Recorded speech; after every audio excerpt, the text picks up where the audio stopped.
बिस्मिल्लाहिर्रहमानिर्रहीम। अस्सलाम वालेकुम डियर स्टूडेंट्स, मैं हूं ताहिर महमूद और आज हम पढ़ने जा रहे हैं केमिस्ट्री फर्स्ट चैप्टर नंबर 2 का लास्ट लेक्चर नंबर 9 और टॉपिक है हमारा आज एक्सरसाइज। तो इस एक्सरसाइज में पहले एमसीक्यूज हैं। तो फर्स्ट एमसीक्यू, अगर filtration process could be very time consuming if it were not aided by gentle suction which is developed if the paper fits tightly, if the paper fits tightly। D answer है। तो कह रहे हैं कि जो filtration का process है बहुत ही टाइम कंज्यूमिंग है, बहुत ज़्यादा स्लो है, टाइम कंज्यूमिंग प्रोसेस है ये, ठीक है। अगर आप क्या नहीं करोगे, अगर आप सक्शन नहीं क्रिएट करवाओगे, जेंटल सक्शन अगर आप क्रिएट करवाएंगे तो सक्शन के थ्रू फिल्ट्रेशन का प्रोसेस फास्ट हो जाता है। अगर आप नॉर्मल फिल्ट्रेशन करें तो बड़ा टाइम कंज्यूमिंग प्रोसेस है फिल्ट्रेशन का।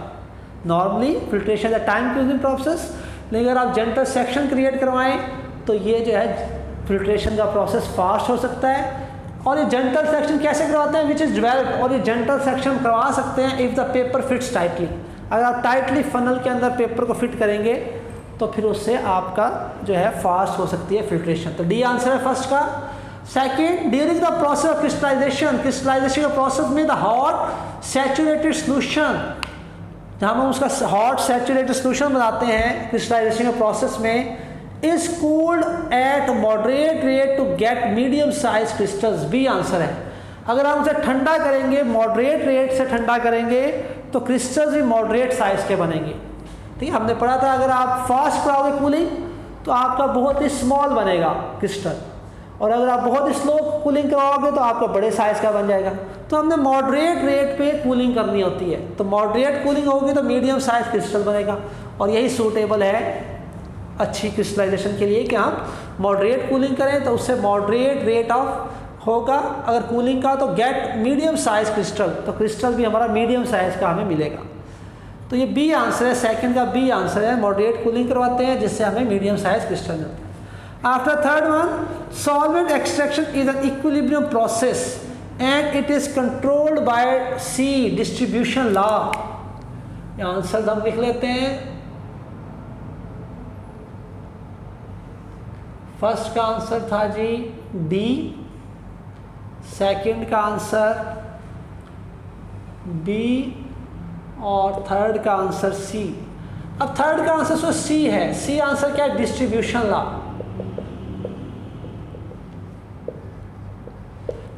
ये सॉलिड एक्सट्रैक्शन में हम किससे, सॉलिड एक्सट्रैक्शन का जो प्रोसेस है वो क्या इन्वॉल्व है उसमें, डिस्ट्रीब्यूशन लॉ इन्वॉल्व है सॉल्वेंट एक्सट्रैक्शन के प्रोसेस में। डिस्ट्रीब्यूशन लॉ का स्टूडेंट दोबारा इसको थोड़ा रिवाइज कर लेते हैं। डिस्ट्रीब्यूशन लॉ का मतलब होता है कि जो सल्यूट है वो अपने आप को डिस्ट्रीब्यूट करता है टू इमिसिबल लेयर्स में in a fix concentration. Fix concentration से, फिक्स रेशो ऑफ कंसंट्रेशन से सल्यूट जो है अपने आप को बांटता है, डिस्ट्रीब्यूट करता है इनटू टू इमिसिबल लेयर्स। दो इमिसिबल लेयर्स में सल्यूट अपने आप को डिस्ट्रीब्यूट करता है, और इसे कहते हैं distribution law.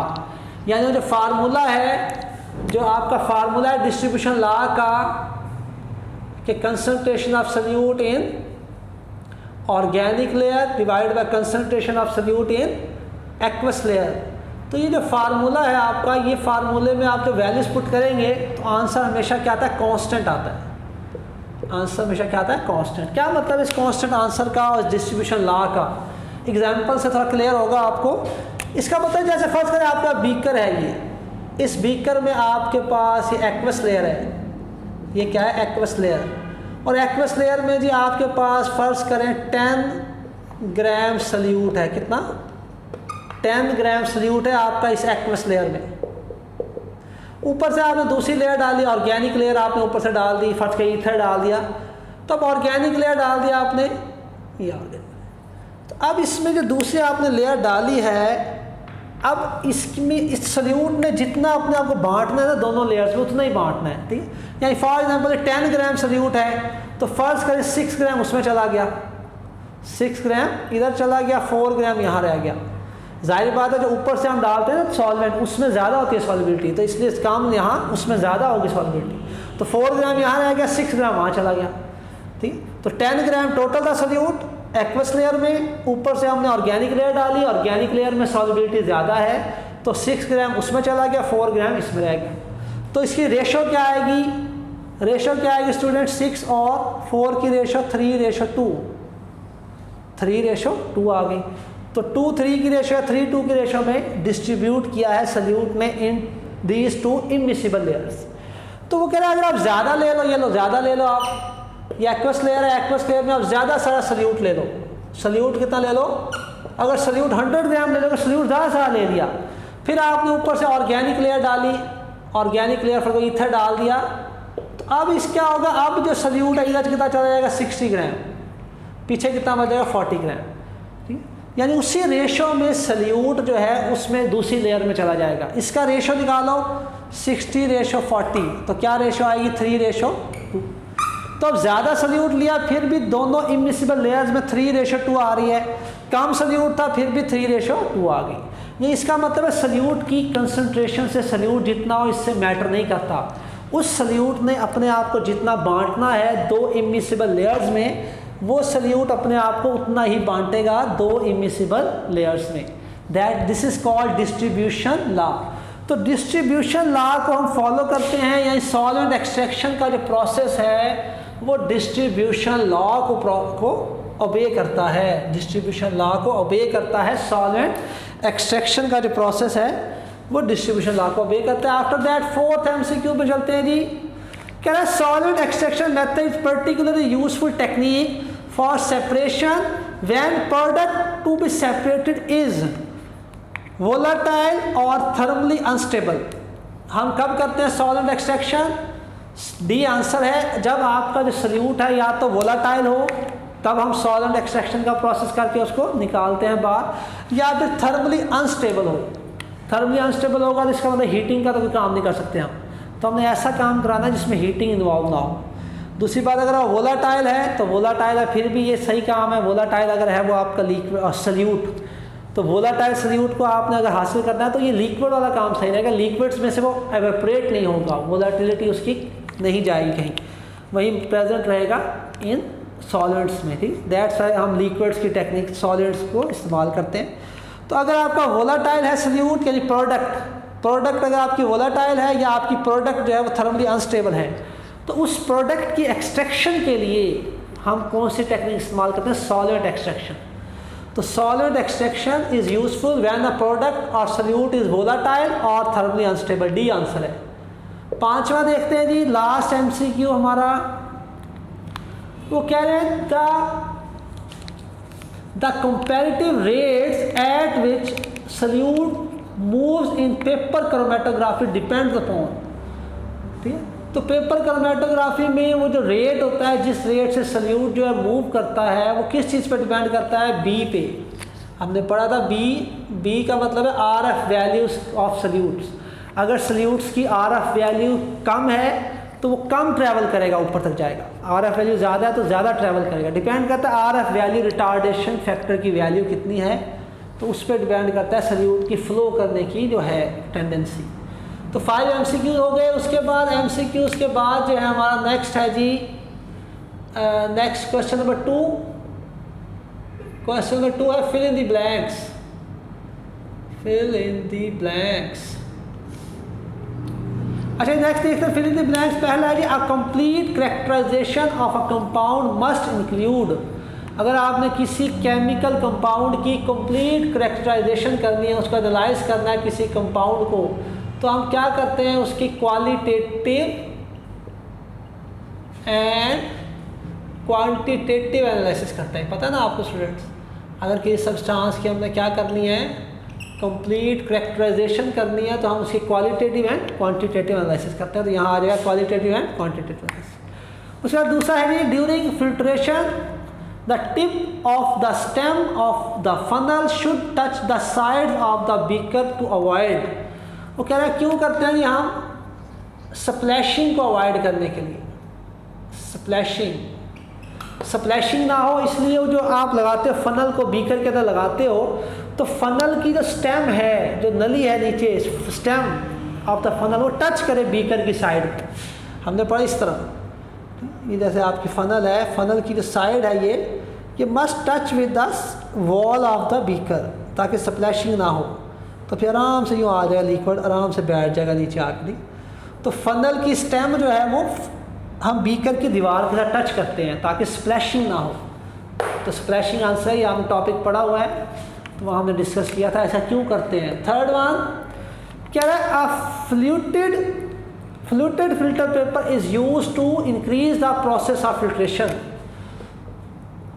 Fluted filter paper से क्या होता है, इंक्रीज हो जाती है फिल्ट्रेशन का रेट, जैसे तेज़ हो जाता है, इसलिए हम फ्लूटेड फिल्टर पेपर का इस्तेमाल करते हैं एज़ कम्पेयर टू नॉर्मल जो हम 2 फोल्डेड साइड फिल्टर पेपर बनाते हैं, उसकी निस्बत अगर हम उसको फ्लूटेड फिल्टर पेपर बनाएं तो सरफेस एरिया ज़्यादा हो जाता है। सरफेस एरिया ज़्यादा होने से वो जो है फिल्ट्रेशन फास्ट हो जाती है। तो थर्ड हो गया। फोर्थ वन क्या है, the solvent use for crystallization is required to dissolve of a substance at its boiling point and dash at room temperature. तो यहाँ पे स्टूडेंट यहाँ पे थोड़ा सा ये है कि यहाँ पे आपका आना है, यहाँ पे to dissolve small large amount यहाँ आना है, ऑफ से पहले क्या आना है लार्ज अमाउंट, ठीक, लार्ज अमाउंट, और उसके बाद इसमें आना है 2 फिल इन द ब्लैंक्स हैं, इसमें आना है स्मॉल अमाउंट्स। ये आपने कॉन्सेप्ट पढ़ा है सॉल्वेंट, उसमें कह रहा है solvent for the crystallization is required to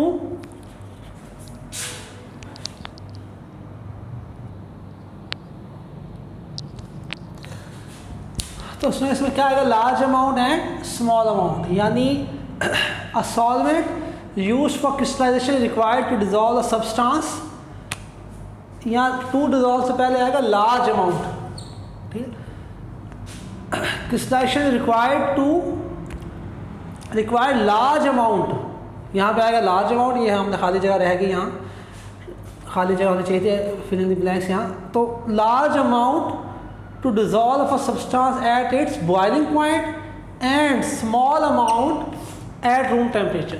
तो ये आपने पढ़ा हुआ रूल्स। क्रिस्टलाइजेशन जब हमने पढ़ी थी तो क्रिस्टलाइजेशन में आपने पढ़ा था कि क्रिस्टलाइजेशन जब आप करते हैं तो आपने ऐसा सॉल्वेंट लेना है जिसमें सल्यूट की जो सॉल्युबिलिटी है वो रूम टेम्परेचर पे कम हो और मैक्सिमम हो एट बॉइलिंग टेम्परेचर। तो वही कॉन्सेप्ट है कि लार्ज अमाउंट में सल्यूट डिजॉल्व होना चाहिए बॉइलिंग टेम्परेचर पे और स्मॉल अमाउंट में रूम टेम्परेचर पे, तभी क्रिस्टलाइजेशन सही और अच्छी हो पाएगी। तो आखिरी fill in the blanks fifth one okay, repeated solvent extractions using small portions of solvent are than using a single extraction with larger volume of solvent.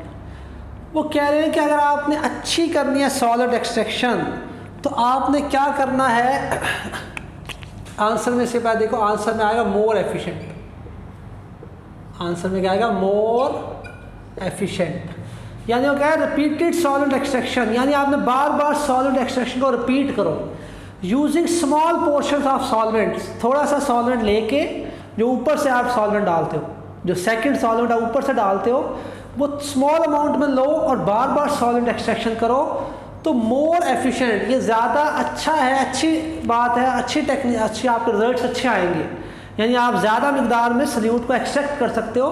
More efficient than as compare to using a single extraction with larger volume of a solvent, यानी अगर आप ज़्यादा सारा ऊपर से solvent डाल दो, large amount of solvent ऊपर से आप ऐड करो और आप चाहो एक ही दफ़ा हम सारा कुछ एक्सट्रैक्ट कर लें, तो वो ज़्यादा बेहतर नहीं है। बेहतर यह स्मॉल अमाउंट में आप लो सॉल्वेंट और रिपीटेड एक्सट्रैक्शन करो। तो सुनिए 5 हमारे हैं फिल द ब्लैंक्स। तो इसमें वो कहना क्या चाह रहे हो, कहना चाह रहे हैं देखिए जैसे हम सॉलिड एक्सट्रैक्शन करते हैं, सॉलिड एक्सट्रैक्शन की, अब ये आपकी फर्स्ट लेयर है जी, इस फर्स्ट लेयर में क्या है एक्वस, ये आपकी एक्वस लेयर है, एक्वस लेयर में आपका क्या है सल्यूट है, क्या है सल्यूट। फर्स्ट करिए एक्वस लेयर कितनी है आपकी 1 लीटर की, कितने लीटर की 1 लीटर, ठीक 1 लीटर आपके पास एक्वस है लेयर, उसके अंदर आपका फर्स्ट करें 1 ग्राम क्या है सल्यूट डिजॉल्व है। क्लियर हो गया स्टूडेंट? 1 ग्राम आपका सल्यूट डिजॉल्व है 1 लीटर एक्वस में, वाटर में, ये आपकी पहली लेयर है। ठीक, अब आपने क्या करना है, 1 ग्राम सल्यूट को इसमें से निकालना है। तो आप ऊपर से क्या डालोगे, फर्स्ट करो आप ऑर्गेनिक लेयर डालते हो, ऊपर से क्या डालते हो, organic layer. Organic layer first करो ईथर है जो भी है। तो अगर आप एक ही दफ़ा चाहोगे, एक दफ़ा मैं सॉल्वेंट एक्सट्रैक्शन करूँ, फर्स्ट करो आप 1 लीटर ही डाल दो ऊपर से ऑर्गेनिक लेयर। तो अगर आप 1 लीटर ही ऊपर से ऑर्गेनिक लेयर डाल देते हैं और 1 ग्राम आपका सल्यूट है उसके अंदर, तो आपकी कितने परसेंट होगी, कितना परसेंट आप सल्यूट एक्सट्रैक्ट करोगे, 76%। कितना एक्सट्रैक्ट होगा, 67% आप एक्सट्रैक्ट कर सकते हैं, सल्यूट आपका एक्सट्रैक्ट होगा। ठीक, यानी आपका 1 ग्राम में से ना 0.067 ग्राम आपका इस दूसरी लेयर के अंदर आ जाएगा, यहाँ से निकल के 0.67 ग्राम इसमें आ जाएगा, यानी 67% आपके सल्यूट रिकवर हो गया। अगर आप सिंगल एक्सट्रैक्शन करना चाहो, सिंगल एक्सट्रैक्शन करना चाहो अगर आप, ठीक, यानी अगर आपका जितना भी ऑर्गेनिक लिक्विड है, ऑर्गेनिक लेयर आपकी जो है वो एक ही दफ़ा आप डाल दो, 1 लीटर आप एक ही दफ़ा डाल दो, हिलाओ, तो आपका सिर्फ इतना एक्सट्रैक्शन होगी। ऑन द अदर एंड अगर आप स्मॉल पोर्शंस में इस्तेमाल करें, क्या करें, स्मॉल पोर्शंस में इस्तेमाल करें और 2 दफ़ा या 3 दफ़ा आप रिपीटेड सॉलिड एक्सट्रैक्शन करवाएं, तो ये मोर एफिशिएंट है। फॉर एग्जांपल आप 1 लीटर नहीं डालते, आप 500 सेंटीमीटर क्यूब डाल दो, आधा लीटर, ऊपर से आप आधा लीटर डालो ऑर्गेनिक लेयर, ईथर है जो भी है, तो उससे क्या होगा, अगर 500 सेंटीमीटर क्यूब डाल रहे हैं अपनी organic layer 1 litre aqueous layer में, जिसमें 1 ग्राम आपका सल्यूट है जिसको आपने एक्सट्रैक्ट करना है, तो अगर आप कम अमाउंट में डालेंगे ऊपर से सॉल्वेंट, तो अच्छी सॉलिड एक्सट्रैक्शन होगी, ज़्यादा फर्मली रिएक्शन होगा, ज़्यादा उसके साथ अटैच, और कितना हो जाएगा, 0.75 ग्राम जो है यहाँ से निकल के यहाँ आ जाएगा। यानी कह सकते हैं 75% जो आपका सल्यूट है वो रिकवर हो गया। अगर आप कम मिकदार में इस्तेमाल करते हैं, कम मिकदार में ऊपर से आप सॉल्वेंट डालें, लेस अमाउंट ऑफ सॉल्वेंट डालें और उसको एक्सट्रैक्शन करें, तो ज़्यादा सल्यूट रिकवर हो गया। तो उसके बाद दोबारा कर लेंगे तो दोबारा 75% रिकवर हो जाएगा। ये ज़्यादा रिकवरी है अगर आप small amount of solute add करें और रिपीटेड बार बार अगर आप करें सॉलिड एक्सट्रैक्शन, तो इट्स बेटर टेक्निक और बेटर ये आपका काम होगा। तो इसलिए ये आएगा more efficient. Repeated solid extractions using small portion of solvent are more efficient than using a single extraction with large volume of a solvent। यही हमने एग्जांपल दी। अगर आप पूरा लीटर डाल दोगे ऑर्गेनिक लेयर तो कम है उसकी रिकवरी सल्यूट की, अगर आप थोड़ा पोर्शन डालोगे और उसकी ज़्यादा रिकवरी है। तो ऐसा हम करते हैं सॉल्वेंट एक्सट्रैक्शन। उसके बाद 2 क्वेश्चन हमारे हो गए students, fill in the blanks और MCQs। उसके बाद नेक्स्ट है question number 3। Question number 3 true false बताने हैं हमने।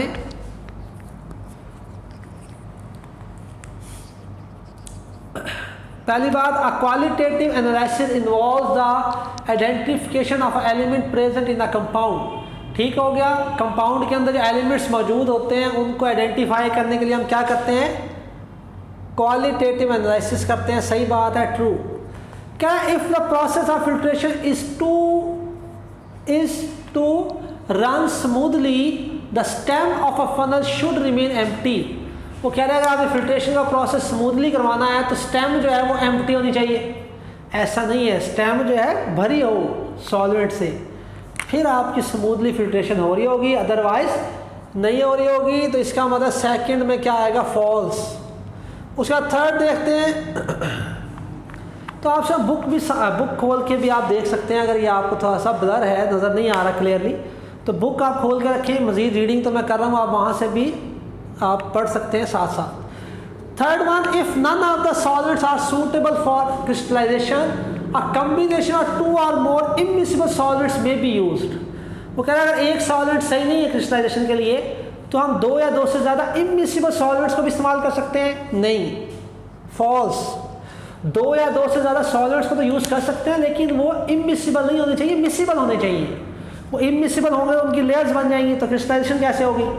तो क्रिस्टलाइजेशन के लिए एक ही सॉल्वेंट हो, यानी बिल्कुल एक फेस में होना चाहिए आपका सॉल्वेंट। ठीक, अगर 2 इमिसिबल सॉल्वेंट्स को मिक्स करेंगे तो 2 लेयर्स बन जाएंगी, तो ऐसा सॉल्वेंट हमें नहीं चाहिए क्रिस्टलाइजेशन में। क्रिस्टलाइजेशन में अगर एक सॉल्वेंट से काम नहीं चल रहा तो हम 2 या 2 से ज़्यादा सॉल्वेंट्स को चलो जी मिक्स कर लेते हैं, लेकिन वो सॉल्वेंट्स मिक्सिबल होने चाहिए, एक दूसरे में डिज़ोल्व होने चाहिए, ताकि जो आपका फाइनल सॉल्वेंट बने, वो जो मिक्सचर ऑफ सॉल्वेंट बने वो एक फेस में होना चाहिए, फिर हम क्रिस्टलाइजेशन करते हैं। तो ये भी फॉल्स हो गया। Fourth one, a solute distribute itself between two miscible immiscible liquid in a constant ratio of concentration depending upon the amount of solvent added. ये भी फॉल्स है। तो आपको क्लियरली पता लग गया ना, फॉल्स है। Paper chromatography the technique of partition chromatography, ये ट्रू है। तो इन 5 में से फर्स्ट और फिफ्थ वन जो है ट्रू हैं, बाकी अंदर वाले तीनों फॉल्स हैं। बाकी इनको आप अच्छी तरह पढ़ेंगे। तो ये स्टूडेंट हमारे 3 क्वेश्चन हो गए। आफ्टर दैट फोर्थ क्वेश्चन की तरफ बढ़ते हैं। तो फोर्थ क्वेश्चन को क्या कह रहे हैं स्टूडेंट्स? फोर्थ क्वेश्चन को कह रहे हैं कि आपने फर्ज करें आपने कोई केमिकल कंपाउंड बनाया है क्रूड प्रोडक्ट से, तो उसको प्योर है, अगर प्योर नहीं है तो फिर हम क्रिस्टलाइजेशन जो करते हैं उसका क्या क्यों करते हैं, उसको प्योर कैसे कर सकते हैं? यही देखिए जी फोर्थ क्वेश्चन, क्या why is there a need to crystallize the crude product? जो आप प्रोडक्ट बनाते हैं क्रूड प्रोडक्ट, उसको क्रिस्टलाइज करना क्यों ज़रूरी है? ठीक है, क्यों ज़रूरी है जी उसको क्रिस्टलाइज करना? क्यों क्रिस्टलाइजेशन करते हैं जी? फॉर एग्जाम्पल कोई हमने प्रोडक्ट बनाई है, क्रूड प्रोडक्ट हमने कोई बनाई है, तो जब भी स्टूडेंट हम कोई प्रोडक्ट बनाते हैं ना, उसमें जाहिर बात है कुछ इम्प्योरिटीज़ भी होती हैं। क्या होती हैं? कुछ इम्प्योरिटीज़ भी होती हैं उसके अंदर। तो उन इम्प्योरिटीज़ को फिर हमने उस क्रूड प्रोडक्ट में से अलग करना होता है। तो जब हम कराते हैं क्रिस्टलाइजेशन का प्रोसेस जब हम करवाएंगे, टॉपिक आपने पढ़ा हुआ है, तो क्रिस्टलाइजेशन जब होगी तो जो आपका प्योर चीज़ होगी उसी के क्रिस्टल्स बनेंगे, इम्प्योरिटीज़ के क्रिस्टल्स नहीं बनेंगे। तो इम्प्योरिटीज़ अलग हो जाएंगी क्योंकि उनके क्रिस्टल्स नहीं बनेंगे, और जो आपका प्योर सब्सटेंस है, प्योर सब्सटेंस जो है उसके क्या बन जाएंगे? क्रिस्टल्स बन जाएंगे। उन क्रिस्टल्स को हम सेपरेट कर लेंगे, इम्प्योरिटीज़ जो है वो उनके क्रिस्टल्स नहीं बनेंगे। तो यही वजह है कि हम क्रिस्टलाइजेशन की मदद से हम उसको प्योर कर लेते हैं। तो आंसर देखिए, कह रहे well a chemical compound is synthesized, जब कोई केमिकल कंपाउंड बनाया जाता है, इट इज़ क्रूड प्रोडक्ट, तो उसे हम कहते हैं ये क्रूड प्रोडक्ट है। ये हमने केमिकल कंपाउंड बना लिया लेकिन ये क्रूड प्रोडक्ट है, उसमें इम्प्योरिटीज़ भी हो सकती हैं। इट इज़ अनडिफाइंड, वो ना खालिश होता है। Therefore there is a need to purify the compound, तो हमें ज़रूरत होती है कि हम उस कंपाउंड को प्योरीफाई करें, खालिश बना लें। This is done by crystallizing the compound using a suitable solvent. और ये काम हम कैसे करते हैं? एक सूटेबल सॉल्वेंट लेके उस सब्सटेंस को क्रिस्टलाइजेशन करते हैं उसकी। The impurities remain soluble in the solvent, impurities जो है वो सॉलिड में आ जाती हैं और क्रिस्टल्स बन जाते हैं प्योर चीज़ के। तो ये आप याद करेंगे। उसके बाद 5वां क्वेश्चन,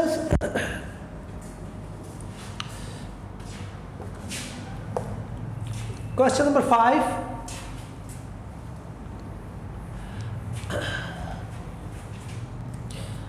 तो स्टूडेंट्स 5th क्वेश्चन में वो कह रहे हैं कि water insoluble organic compound aspirin is prepared. Aspirin का नाम आपने सुना होगा, डिस्प्रीन की टेबलेट में जो सॉल्ट होता है एक्टिव, उसे कहते हैं एस्प्रीन। वो कह रहे हैं एस्प्रीन कैसे बनता है जी? एस्प्रीन बनता है by a reaction of salicylic acid, salicylic acid जो है उसका जब रिएक्शन कराते हैं with a mixture of acetic acid. अब इन दो चीज़ों का जब रिएक्शन हुआ तो क्या बनी? एस्प्रीन। क्या बनी? एस्प्रीन। तो एस्प्रीन बनती है इन दो चीज़ों के रिएक्शन से, सैलिसिलिक एसिड और एसिटिक एसिड के रिएक्शन से क्या बनती है? एस्प्रीन बनती है। ठीक है, उसके बाद how will you separate the product from the reaction? Aspirin को आप रिएक्शन मिक्सचर में से अलग कैसे कर सकते हैं? एस्प्रीन क्या है? वाटर इनसॉल्युबल है। एस्प्रीन क्या है? वाटर इनसॉल्युबल है। एस्प्रीन वाटर में हल नहीं होती, पहली बात, बड़ी अहम बात उन्होंने बता दी, वाटर इनसॉल्युबल है एस्प्रीन। और एस्प्रीन वाटर इनसॉल्युबल है और बनती इन दो चीज़ों को मिलाने से क्या बनती है? एस्प्रीन बनती है।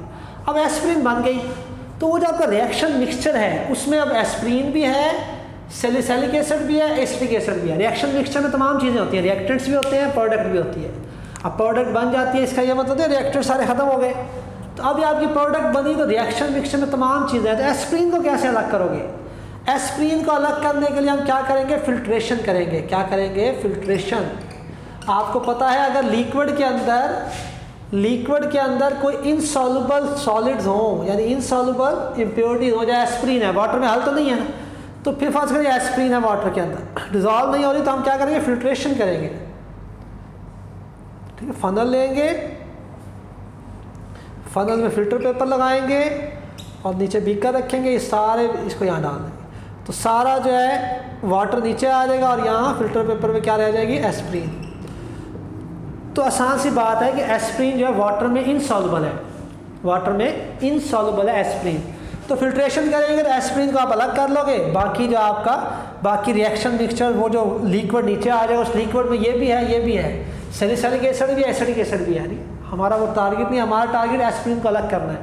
तो एस्प्रीन को अलग करने के लिए हम ये काम करेंगे। देखिए इसमें आंसर आप लिख लेंगे और अच्छी तरह लिख के रजिस्टर भी याद करेंगे। तो देखिए आंसर वो कह रहे हैं water insoluble organic compound, the water insoluble organic compound aspirin is prepared, sorry answer यहाँ से है क्या? During preparation of aspirin, aspirin जब बना लेंगे it is separated by filtration, तो फिल्ट्रेशन से उसको हम अलग कर लेंगे। जब एस्प्रीन बनेगी तो फिल्ट्रेशन से उसको सेपरेट कर लेंगे। The reaction mixture is added to cold water, जो रिएक्शन मिक्सचर है, रिएक्शन मिक्सचर में तमाम चीज़ें होती हैं, रिएक्टेंट्स भी होते हैं, प्रोडक्ट भी होती है, रिएक्शन मिक्सचर में तमाम चीज़ें होंगी। तो कह रहा है reaction mixture added to cold water, ठंडे पानी में रिएक्शन मिक्सचर को हम डाल देंगे, एस्प्रीन क्रिस्टलाइजेज आउट, उसमें से एस्प्रीन को क्या करेंगे हम? उसके क्रिस्टल से अलहदा हो जाएंगे। ठीक, एस्प्रीन पानी में हल तो नहीं होगी, डिजॉल्व नहीं होगी, तो प्रेसिपिटेट्स की फॉर्म में वो उसके अंदर तैरती रहेगी, घूमती फिरती रहेगी वाटर के अंदर, उससे डिजॉल्व तो होना नहीं है। Other product remain in solution, और बाकी जो चीज़ें हैं वो सोल्यूशन के अंदर होंगी, डिजॉल्व होंगी, बाकी जो चीज़ें हैं वो सारी सोल्यूशन में होंगी, डिजॉल्व होंगी, और ये एस्प्रीन अनडिजॉल्व फॉर्म में उसके अंदर होगा। The aspirin is filtered from water bye sintered गिलास क्रूसिबल, और फिर आपने नाम सुना है सिंटर्ड गिलास क्रूसिबल की मदद से फिर हम एस्प्रीन को फिल्टर कर लेंगे और इस तरह हम एस्प्रीन अपनी प्रोडक्ट को अलग कर लेंगे। तो क्लियर हो गया स्टूडेंट्स, ये आपका हो गया। तो उसके बाद नेक्स्ट क्वेश्चन, क्वेश्चन नंबर 6। तो इनके आंसर्स को आप अच्छी तरह याद करेंगे, लिख लेंगे, आप अपने रजिस्टर पे लिख लेंगे यहाँ से नोट करके। आफ्टर द 6th क्वेश्चन वो कह रहा है solid organic compound is soluble in water as well as chloroform during its preparation it remain in aqueous layer, describe the method to obtain it from this layer। ठीक, वो कह रहा है कि ऑर्गेनिक कंपाउंड है, कोई ऑर्गेनिक कंपाउंड है, organic compound किसके अंदर डिजॉल्व है? वाटर के अंदर भी उसकी सॉल्युबिलिटी है और उसकी सॉल्युबिलिटी क्लोरोफॉर्म के अंदर भी है। एक ऑर्गेनिक कंपाउंड है, उसकी सॉल्युबिलिटी वाटर में भी है, क्लोरोफॉर्म में भी है। तो अब कैसे, कौन सी टेक्निक इस्तेमाल करके हम उसको वाटर में से निकाल सकते हैं? ठीक, तो स्टूडेंट तो बहुत ही आसान सी बात होगी, सॉल्वेंट एक्सट्रैक्शन। क्या करेंगे? सॉल्वेंट एक्सट्रैक्शन करेंगे, सॉल्वेंट एक्सट्रैक्शन। तो क्या करें? क्लोरोफॉर्म ऊपर से डालेंगे, क्लोरोफॉर्म में उसकी सॉल्युबिलिटी ज़्यादा होती है, कोई भी ऑर्गेनिक कंपाउंड अगर है तो क्लोरोफॉर्म में उसकी सॉल्युबिलिटी ज़्यादा है एज़ कम्पेयर टू वाटर। तो जब ऊपर से क्लोरोफॉर्म डालेंगे तो ऑर्गेनिक कंपाउंड कहाँ आ जाएगा? क्लोरोफॉर्म में आ जाएगा। तो क्लोरोफॉर्म को फिर सेपरेट कर लेंगे, लेयर्स को सेपरेट कर लेंगे, अलग अलग लेयर्स को कलेक्ट कर लेंगे, फिर क्लोरोफॉर्म को एवेपोरेट कर लेंगे, ऑर्गेनिक कंपाउंड हमें मिल जाएगा। तो इस तरह सॉल्वेंट एक्सट्रैक्शन की मदद से हम उस ऑर्गेनिक कंपाउंड को हासिल कर सकते हैं जिसकी सॉल्युबिलिटी वाटर में भी हो और क्लोरोफॉर्म में भी हो। देखिए इसका आंसर स्टूडेंट, कह रहा है compound can be extracted bye solvent extraction technique. तो उस कंपाउंड को हम सॉल्वेंट एक्सट्रैक्शन टेक्निक से सेपरेट कर सकते हैं। It is mentioned that compound is soluble in solvents like water and chloroform। बताया गया है कि दोनों में उसकी solubility है। If a non-polar solvent say chloroform CHCl3 is mixed with and mixture of transferred to a separating funnel, then two layers are formed। Then two layers बन जाएंगी, ठीक है। By separating chloroform layer and evaporating it organic compound is obtain. तो 2 layers बन जाएंगी, तो वो layer जो है उसमें सल्यूट वाटर में से निकल के इसमें चला जाएगा, फिर उसको सेपरेट कर लेंगे, एवेपोरेट कर लेंगे और ये सारा काम हो जाएगा। Chloroform is white volatile and leaves the organic compound. Chloroform जो है वोलाटाइल है और वो अपना ऑर्गेनिक कंपाउंड को लीव बिहाइंड बाकी बचा देगा। तो ये इसमें क्वेश्चन नंबर हमारा 6 हो गया। क्वेश्चन नंबर 6 का आंसर यहाँ भी है, यहाँ से भी आप कर सकते हैं, यहाँ ज़्यादा साफ नज़र आ रहा है आपको। देखिए solid extraction technique is use. 6 question का आंसर सॉलिड एक्सट्रैक्शन टेक्निक को हम इस्तेमाल करते हैं to obtain a compound, compound को हासिल करने के लिए from aqueous layer. Aqueous layer में अगर ऑर्गेनिक कंपाउंड है तो सॉलिड एक्सट्रैक्शन से आप उसको हासिल कर सकते हैं। Chloroform is added to aqueous layer, aqueous layer में क्लोरोफॉर्म को डाल देंगे। The organic compound distribute itself between 2 layers, फिर ऑर्गेनिक कंपाउंड अपने आप को डिस्ट्रीब्यूट कर लेगा, डिजोल्व कर लेगा 2 लेयर्स में, which are separated by separating funnel, उनको भी अलग कर लेंगे सेपरेटिंग फनल से। Extraction is repeated by using a small volume of chloroform for maximum efficiency. अगर आपने मैक्सिमम एफिशिएंसी चाहिए तो आप स्मॉल अमाउंट में आप लेंगे क्लोरोफॉर्म, बार बार सॉलिड एक्सट्रैक्शन करेंगे, एक ही दफ़ा में नहीं करेंगे। The chloroform layer is evaporated to get the pure compound, और प्योर कंपाउंड को हासिल करने के लिए आप क्लोरोफॉर्म को एवेपोरेट कर देंगे, आपके पास प्योर कंपाउंड आ जाएगा। उसके बाद एस्प्रिन इज इनसॉल्युबल वाटर, ये आपका 4th क्वेश्चन का आंसर। अगर आपने बिल्कुल शॉर्ट याद करना है तो आप ये भी याद कर सकते हैं। कह रहा है aspirin is insoluble water, aspirin water में इनसॉल्युबल है, so aspirin can be separated from reaction mixture. तो एस्प्रिन को आप रिएक्शन मिक्सचर में से अलग कर सकते हैं बाय फिल्ट्रेशन, फिल्ट्रेशन की मदद से। बिकॉज वजह क्या है, filtration process use to separate insoluble particles from the solution, क्योंकि जो फिल्ट्रेशन का प्रोसेस है वो प्रोसेस होता ही इसलिए है ताकि इनसॉल्युबल पार्टिकल्स को हम सॉल्यूशन में से अलग कर सके। तो ये बहुत ही शॉर्ट 2 लाइन्स में आंसर है, तो आप ये आंसर भी कर सकते हैं, वो भी कर सकते हैं, आपको फुल मार्क्स मिलेंगे। उसके बाद 6th के बाद 7th क्वेश्चन। अब 7th क्वेश्चन में आपसे क्या पूछा जा रहा है, ये आपको एक क्रोमेटोग्राम दिया है।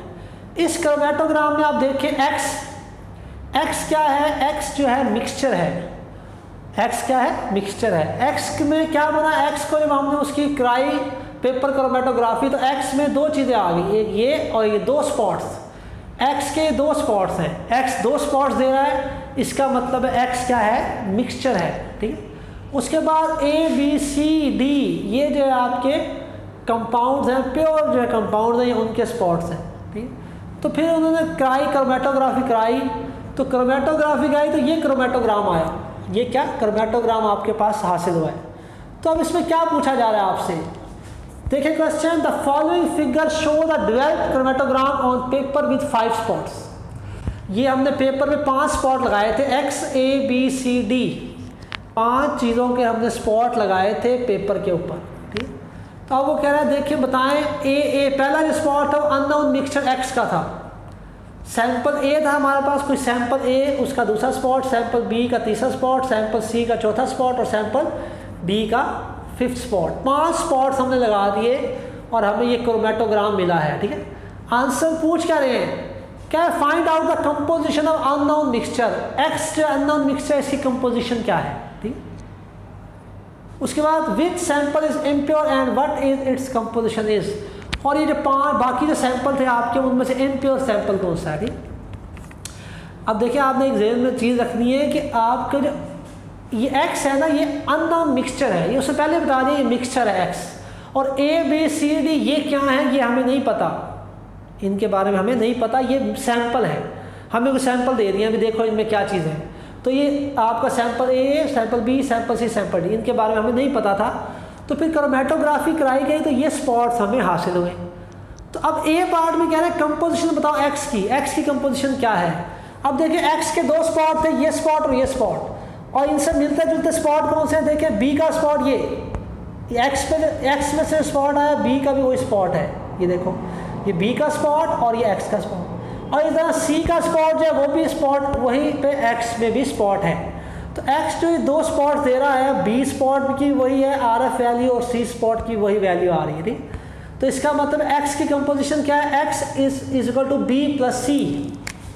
एक्स की कंपोजिशन क्या है, sample B plus sample C. Sample B और सैंपल सी मौजूद है एक्स के अंदर, सैंपल बी और सैंपल सी मौजूद है एक्स के अंदर। तो एक्स जो मिक्सचर है is a mixture of B plus C. तो ए पार्ट में आप लिखोगे, बी पार्ट में which sample impure and what its composition is. बाकी जो सैंपल है आपके पास B C A B C D में, ये जो इम्प्योर कौन है, तो डी इम्प्योर है।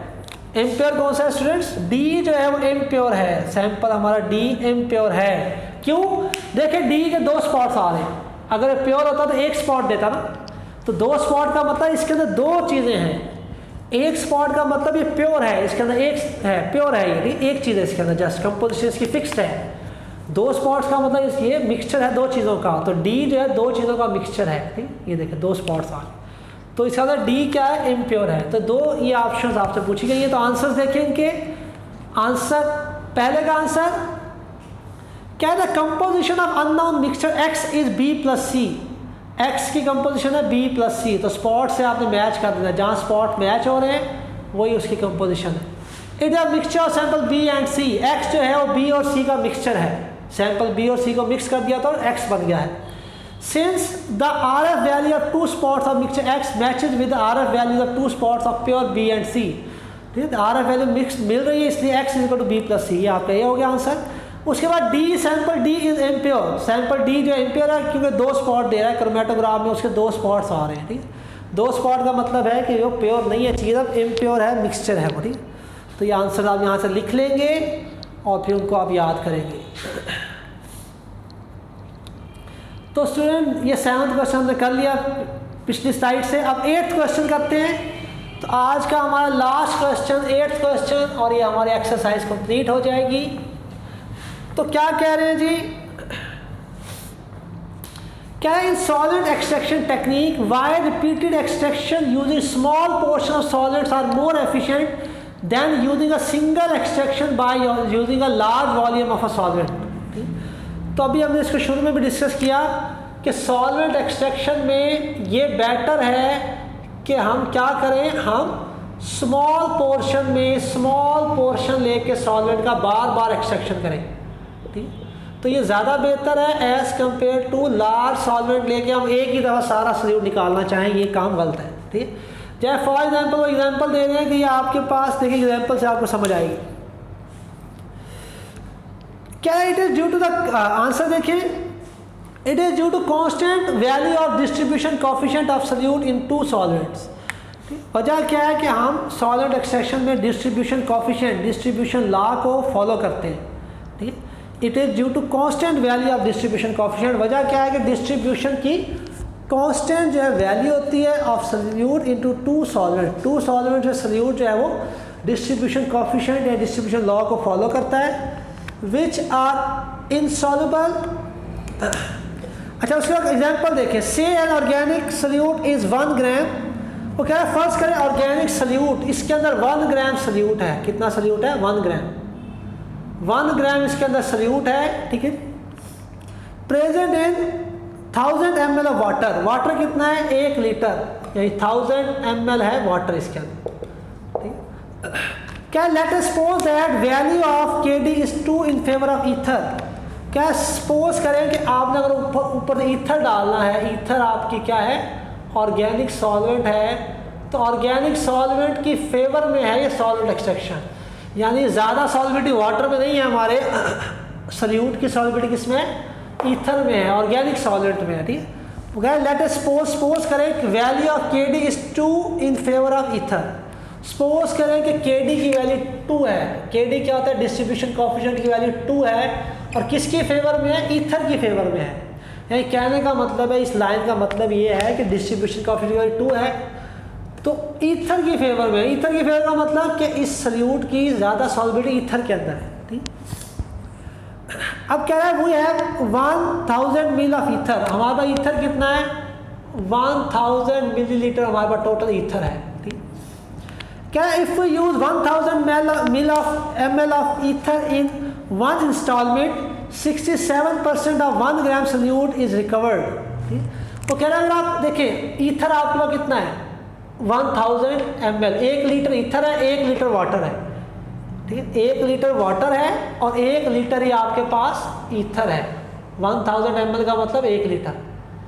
तो अब वाटर में कितना सल्यूट है, सल्यूट कितना डिजॉल्व है, 1 ग्राम सल्यूट डिजॉल्व है। तो कह रहे हैं अगर आप एक ही दफ़ा 1 लीटर ईथर डाल के सॉलिड एक्सट्रैक्शन करोगे तो आपके पास सिर्फ 67% रिकवरी होगी। सल्यूट कितना रिकवर होगा, 67%। क्या but by using 2 instalment of 500 ml each 75% of 1 gram.